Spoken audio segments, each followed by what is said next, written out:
نمایشگاه تمام دستاوردهای محصلین، متعلمین و استادای ماست. تمامش اثرهای هنری و صنعتی است.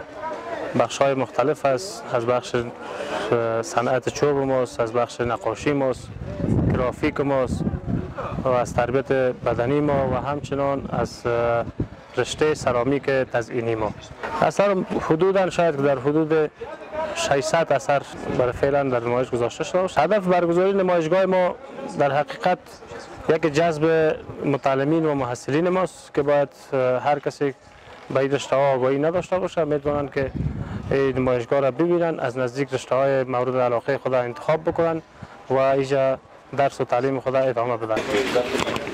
او د اسلام هغه ابتدایي سهولیات هم نه یو برابر ټول باید فکر وکړي چې د وطن څخه د تېښتې دا د کامیابي لار نه ده، بلکې دا د ذلت لار ده.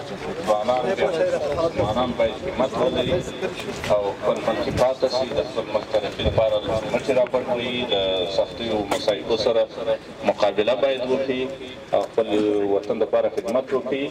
دا د کامیابی لاره ده، دا هدف ته د رسیدګۍ لاره. نور استادانو کې هم دا فکر پیدا کړي. حساب از تمام استادا حاضر شوند شکل داوطلب. راه نجات برای سرزمین راه فرار نیست. بعد از این تاریخ از طریق می بلندگو از طریق رسانه ها اعلام میکنم که انستیتوت تربیت بدنی و ریاست خود پانزه هنرها، انستیتوت هنرها در هر شکل خواسته باشند، بنده حاضر هستم مستر خدمت شوم.